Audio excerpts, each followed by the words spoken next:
Buenas noches, desde aquí, desde Monterrey, les habla Benjamín Castro. Como decíamos en la otra ocasión, todo lo que ha hecho el gobierno del presidente López Obrador, la 4T, todo es necesario y es correcto, pero es insuficiente.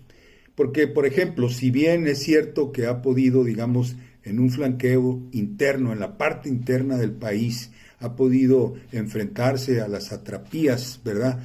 A través del cobro de impuestos, impuestos que antes las grandes compañías, especialmente las exportadoras, no pagaban, ¿verdad? El SAT ha sido el principal instrumento en este, digamos, golpeteo al satrapías, les digo yo, porque pues es la imagen de las figuras o los poderes nacionales que sirven al imperio, como las satrapías que venció Alejandro allá, las satrapías del imperio persa, ¿verdad?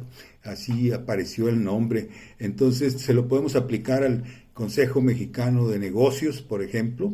Ustedes los conocen, Azcárraga, Balleres, Larrea, por supuesto, el propio Carlos Slim, ¿verdad? Que son pues estos poderes internos que sirven al imperio, siguen los lineamientos del imperio, junto con sus instrumentos o socios políticos, una camarilla de políticos, como fueron los últimos presidentes del neoliberalismo, los 6, ¿verdad? Que vienen desde Miguel de la Madrid, que ya falleció, pero todos los demás que usted conoce muy bien, Salinas, Fox, Calderón, etcétera, ¿verdad? Con eso ha podido el presidente López Obrador y la 4T pues, ahorrar, digamos, recursos o rescatar recursos para todos los planes, todos los proyectos que el gobierno de la 4T tiene, que también usted conoce muy bien y que todos son muy necesarios, muy correctos, desde la ayuda a los jóvenes y a las personas adultas mayores hasta el Tren Maya o el Tren del Istmo,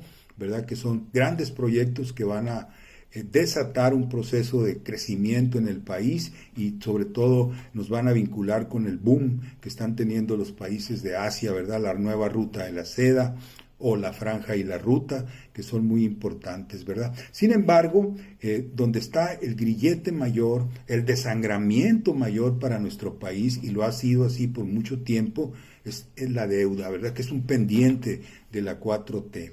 Esta deuda, que entre más se paga, más crece, creció, valga la redundancia, de unos humildes 85,000 millones de dólares que debía López Portillo por allá en 1982, al casi medio millón de millones de dólares que es ahorita, ¿verdad? Ha sido un crecimiento sostenido a pesar de que cada año se ha sacrificado al país, ¿verdad?, para pagar.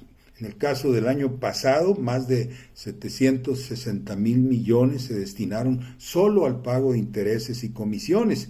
Y este año 2023 el gobierno ha decidido asignar más del billón de pesos para pagar, ¿verdad? Eso es muchísimo más que los proyectos estos y programas que le acabo de mostrar aquí en nuestras imágenes. Quiere decir que por ahí va el desangramiento mayor, ¿verdad? Tenemos que liberar al país de una banca usurera al 100%, ¿verdad? Aquí hay una crítica muy, bueno, un desmenuzamiento de lo que cobran estos bancos, ¿verdad? De una persona de nombre Eduardo L. Rosas, que fue y se metió y vio cuánto cobraban de intereses. Cobran hasta 50%, oiga usted, por algún préstamo de unos 500,000 pesos, le cobran hasta el 50% anual, ¿verdad? Eso no sucede en ninguna parte del planeta que no sea aquí en México, donde se les permite abusar a los bancos.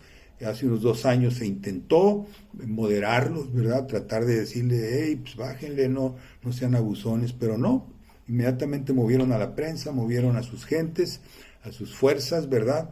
Y lograron imponerse. Así que se quedaron como estaban y pues siguen ganando muchísimo. Ahí están los resultados de BBV, este Banco Español, ¿verdad? Que ha ganado, el año pasado se rompió sus propios récords de ganancias, ¿verdad? Junto con toda la banca extranjera, ¿verdad? Que gana más de 200,000 millones de pesos al año. Pero BBV se lució y resulta que la mayor parte de lo que ganó, el 42%, según sus propios documentos, provienen de México.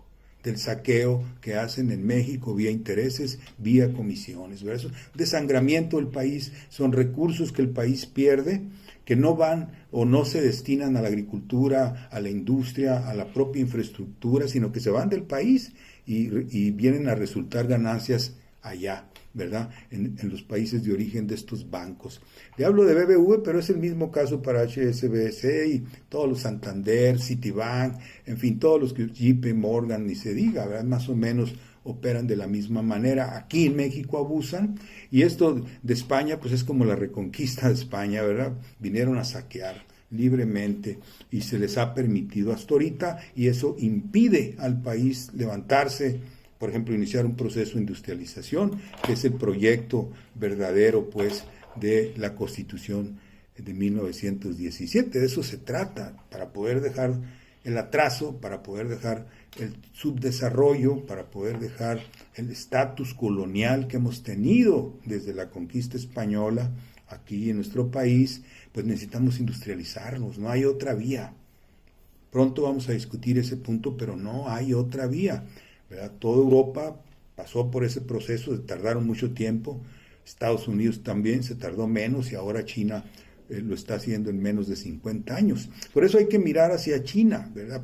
Y es algo muy importante porque pues no tenemos banca de fomento en México, digamos, para impulsar el desarrollo interno del país. No tenemos la banca de desarrollo, más bien parece de desenrollo, ¿verdad? Porque, como decía Cantinflas, porque lo único que hace es decirte, encárcate con el banco y yo soy tu aval, ¿verdad? Pero te encharcas y pagas las mismas tasas que los bancos abusones piden, ¿verdad? No te ayudan en eso, en la banca de desarrollo.